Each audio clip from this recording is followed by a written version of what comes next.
Pumunta kami sa Parisan ni Diwata. Masarap nga ba ang Pares Overload ni Diwata? Kaya tara, samahan nyo kaming i-rate ang Pares ni Diwata. Masarap nga ba? O sayang ang almost 2 hours na pag-aantay namin? Patok ba sa panlasa namin? O baka naman hindi?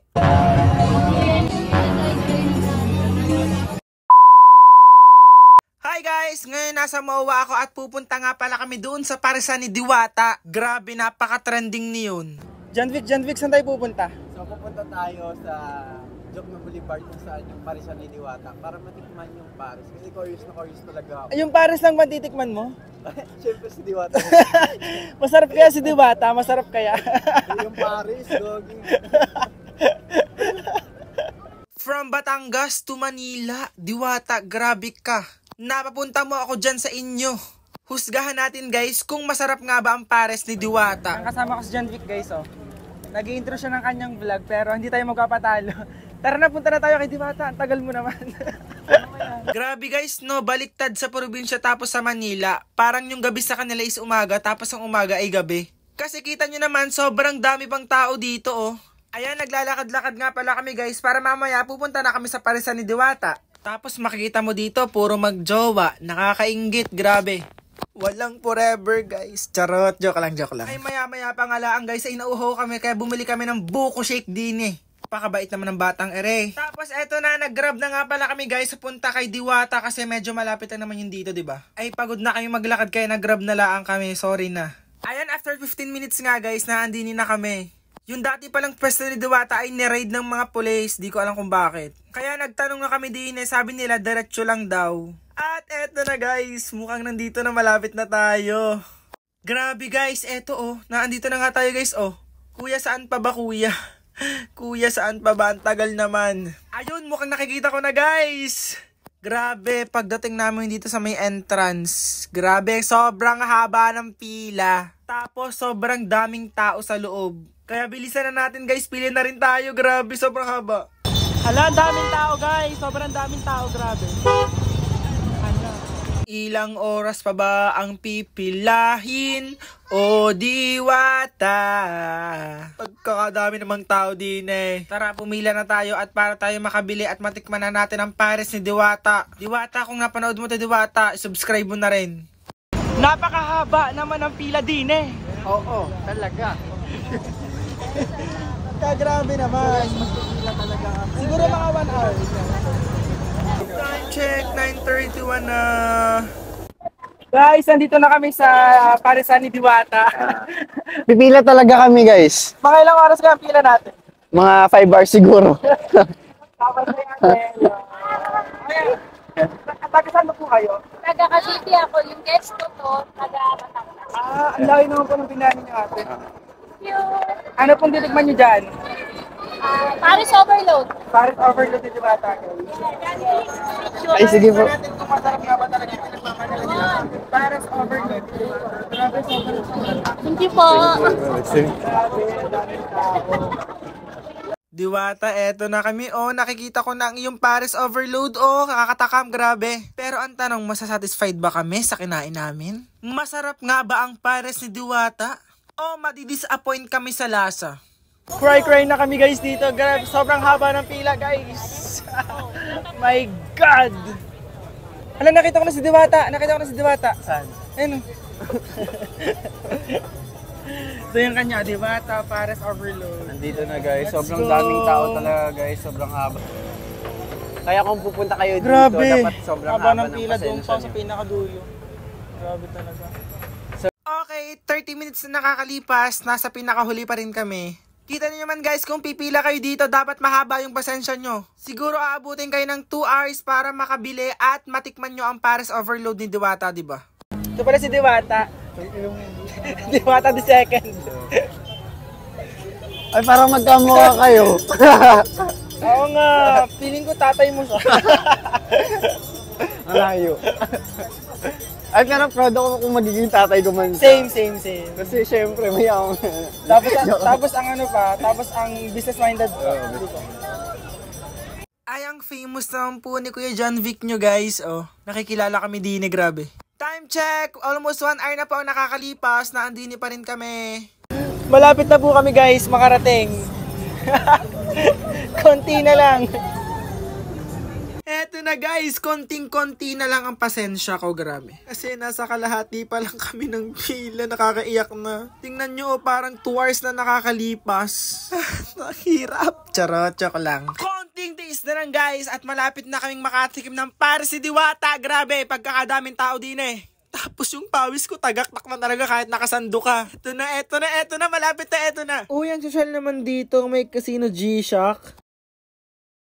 Eto na guys, ang pares, patitikman na natin. Hala, iba pala din ni guys, ang pares pala din ni ay baboy. Sa Batangas kasi ay baka. Pero okay na to guys, tikman na natin.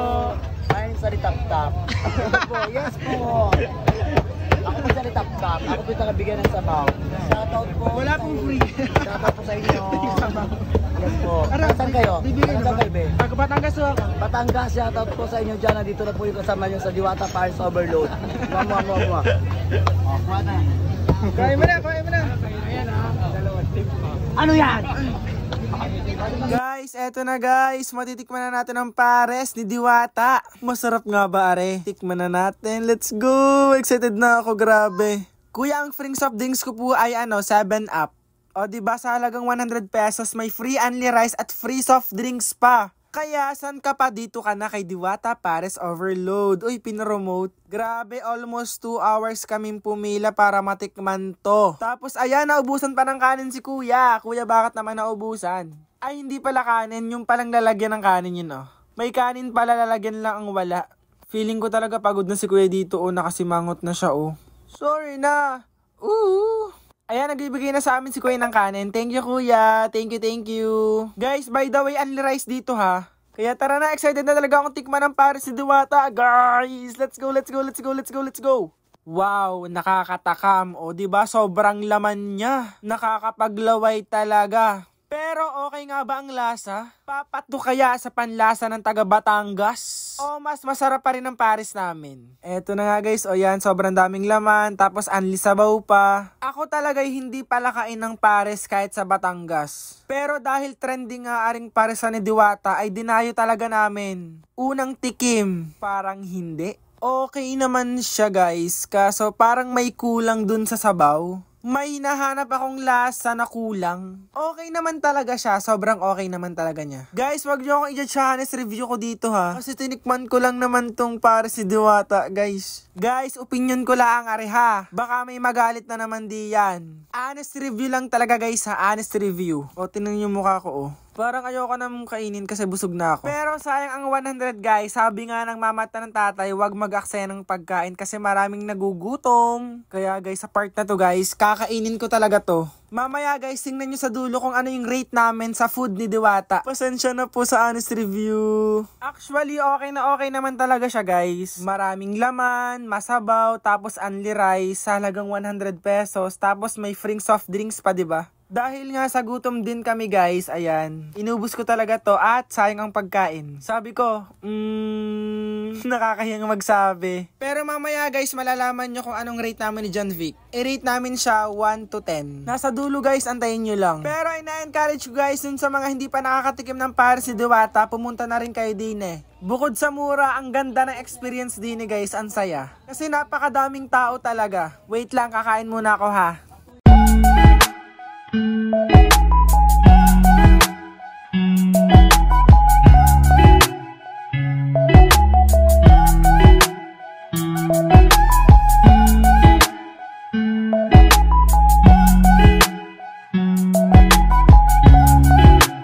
A few moments later. And finally guys, nandito na kami sa may condo at kasama si John Vic yan. Saan nga ulit yung lugar ni Diwata? Sa Jokno Boulevard, Pasay City. Doon, palipat-lipat siya, di ba? Yung ata natin, yung hantay, 1 hour and 30 minutes sa haba ng pila, grabe. Oo. Parang almost 2 hours na yun eh.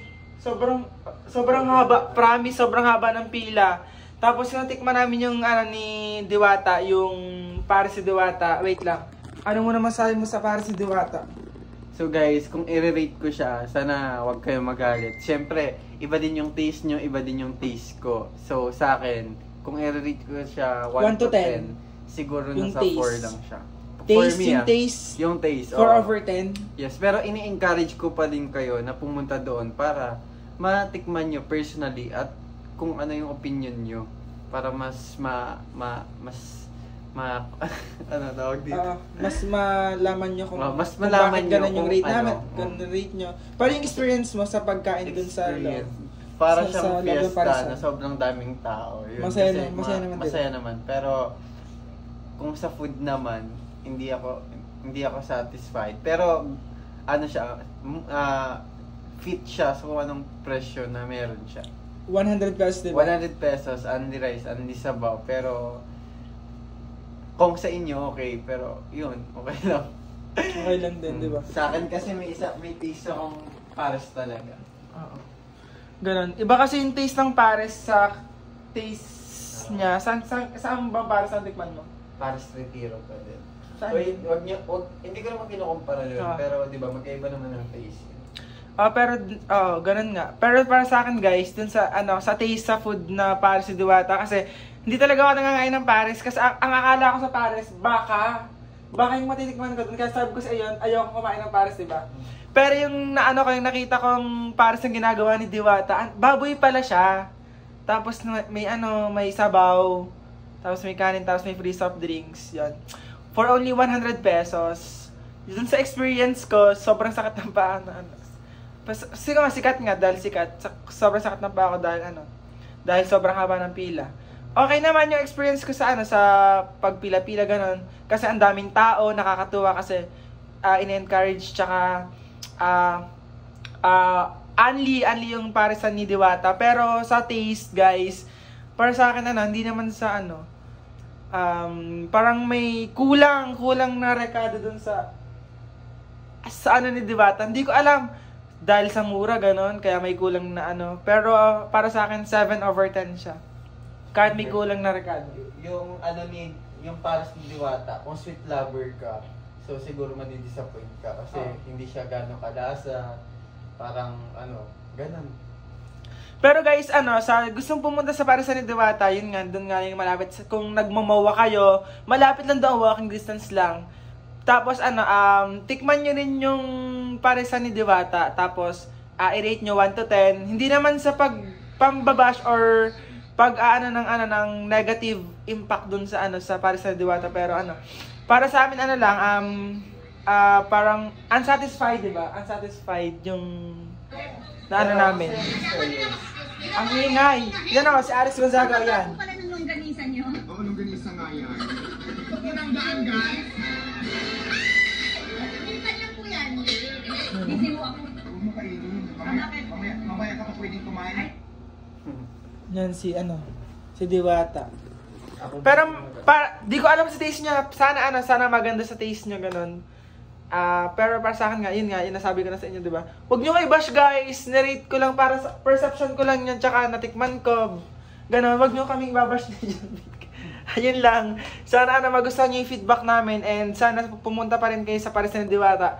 I recommend din naman yun kasi marami namang choices yung pagpipilian, maraming foods. Yung Paris lang talagang habol namin doon. Yun lang. Sana huwag niyo kayo i-bash. Yun lang. Bye-bye. Love you guys. Love you.